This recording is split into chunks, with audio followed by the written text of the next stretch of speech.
আগে বলেছে মুখে তুলতে? না মানে অন্তত একটা কাঁচা পেঁয়াজ। এই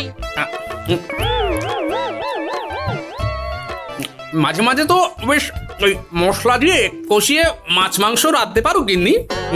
বাজারে মাছ মাংসের দাম জানো? ছেঁড়া কাঁথায় শুয়ে মাছ মাংস খাওয়ার স্বপ্ন দেখতে লজ্জা করে না তোমার? আসলে কি জানো তো গিন্নি, আমার লজ্জাটা ওই তোমার রান্নাঘরে রাখা মশলার বাক্সের মতো, শুরু আছে কিন্তু কোনো কাজে লাগে না। এই খবরদার আমার রান্না তুলে একদম খোঁটা দেবে না, এই বলে দিলাম। হ্যাঁ, আমি চললাম মাছ আনতে, তুমি আদা রসুন বেটে পেঁয়াজ কুচিয়ে রাখো, বুঝলে? বলি পয়সা কোথায়? লাগবে না, মাছ খেতে হলে পয়সা নয় গিন্নি, বুদ্ধি লাগে, বুদ্ধি, বুঝলে? বুদ্ধির বদলে মাছ কোন দোকানদার দেয় গো?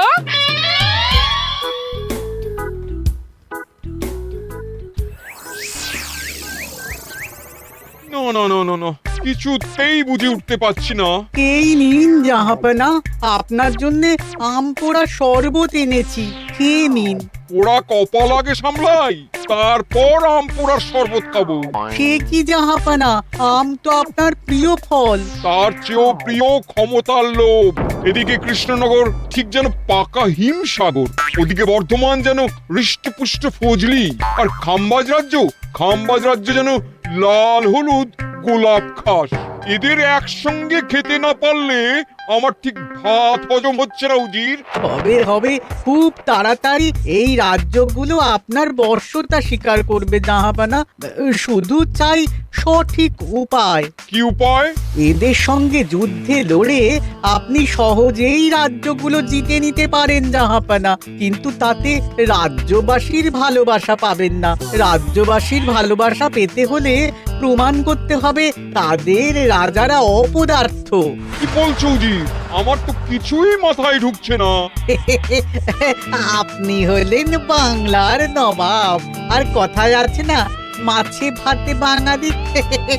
বাঙালিকে না বুঝলে বাংলা জিতবেন কিভাবে?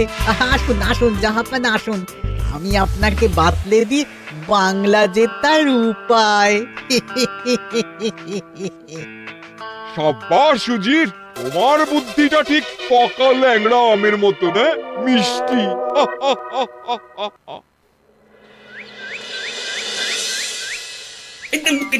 ধর ধর ধর ধর ধর, এই পায়ের নিচ দিয়ে গলে গেল, ধর ধর ধর ধর।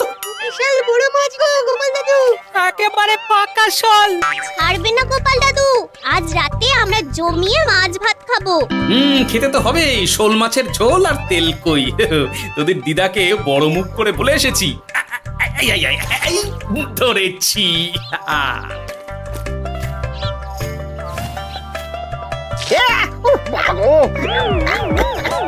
ছি ছি ছি ছি, কি দুর্গন্ধ! গোপালকে ছাড়বেন না মহারাজ, ও ইচ্ছে করে আমার মুখে কাদা ছুঁড়েছে।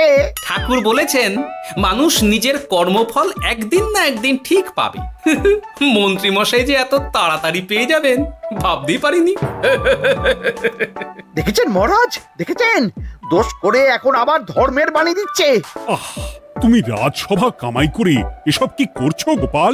যা সামান্য বেতন পাই সব পেঁয়াজ রসুন কিনতেই ফুরিয়ে যায় মহারাজ, তাই মাছটা নিজেই ধরে খাচ্ছি। হ্যাঁ? মহারাজ আপনার পায়ে পড়ি। থাক থাক, আর আমার পা ছুঁতে হবে না গোপাল। কেন মহারাজ? আমি তো মন থেকে আপনাকে সম্মান করি, বলুন। এ তো আচ্ছা জ্বালাতন।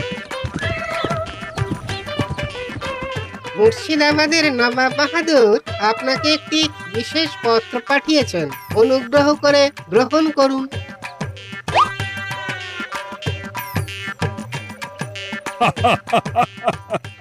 এ তো দারুণ আবদার। যাবো যাবো, আমি অবশ্যই যাব।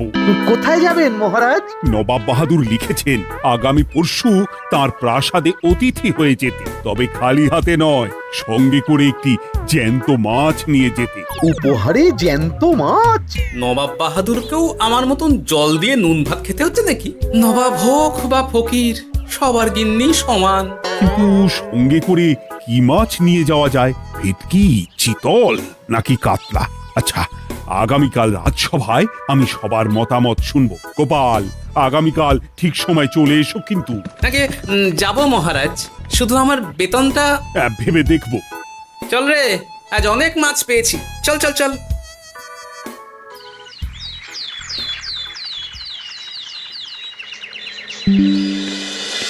কি মহারাজ, আপনাকে এত চিন্তিত দেখাচ্ছে কেন? নবাব বাহাদুরের জন্য কি মাছ উপহার স্বরূপ নিয়ে যাওয়া যায় সেই চিন্তায় গতকাল রাতে আমার ভালো ঘুম হয়নি মন্ত্রী। আমিও গতকাল রাতে দু চোখের পাতা এক করিনি মহারাজ। অনেক ভেবে সকালের দিকে আমার মাথায় একটা বুদ্ধি এলো। কি বুদ্ধি? নবাবকে উপহার স্বরূপ ইলিশ দিলে কেমন হয়? বোঝো কাণ্ড, এই বুদ্ধির জন্য রাত জাগতে হলো। হ্যাঁ, ইলিশ তো জল থেকে তুললেই অক্কা পায়, তা জ্যান্ত থাকবে কিভাবে? ঠিক ঠিক, মন্ত্রীর মাথায় গোবর আছে না বুঝি। আমার মতে উপহার স্বরূপ ছোট মাছ নিয়ে যাওয়াই ভালো। এই যেমন ধরুন ওই পুঁটি মাছ, যেও খেতে পারবেন আবার ঝালও খেতে পারবেন।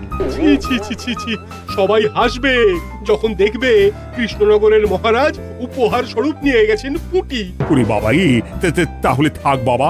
তাহলে বাদ গেল মোট দুটি, ইলিশ আর পুঁটি। আমার মতে কাতলা দেওয়াই ভালো, ওজনেও বেশি হবে। না না না, কাতলা দেখতে একদম ভালো নয়, মাথা মোটা মাছ কোথাকার। উপহারে এমন কিছু দেওয়া উচিত যা দেখতে সুন্দর হবে। হ্যাঁ ঠিক তো, তাহলে বরং ভেটকি দিয়ে দিন। ভেটকি বাজারে কত করে কিলো এখন? পয়সার চিন্তা আমি করছি না গোপাল, বরং আমার চিন্তা মান সম্মানে। বাকি রাজ্যের রাজাদের তুলনায় আমার উপহার যেন নবাবের বেশি পছন্দ হয়। কিন্তু সবাইকে এরকম অদ্ভুত উপহার নিয়ে যেতে বলার কারণ কি? মাছ, তাও আবার জ্যান্ত।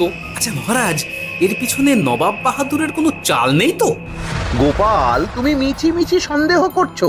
কথা না ঘুরিয়ে বরং একটা ভালো মাছের নাম বলো দেখি। ভালো মাছ? জ্যান্ত কই মাছ নিয়ে যান মহারাজ, গতকাল অনেকগুলো ধরেছি।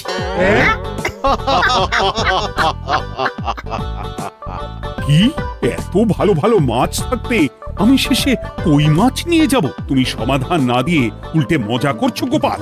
দূর হয়ে যাও, দূর হয়ে যাও আমার চোখের সামনে থেকে। আগে ভাড়ামো করার জন্যই তো মাস গেলে বেতন পাই মহারাজ। মানে কি বলতে চাইছো গোপাল? নবাব বাহাদুর কি চান সেটা আমরা সবাই জানি, তাই বলছি মাছের গর্তে হাত ঢোকানোর আগে পরীক্ষা করে নেওয়া উচিত ভেতরে সাপ আছে কিনা।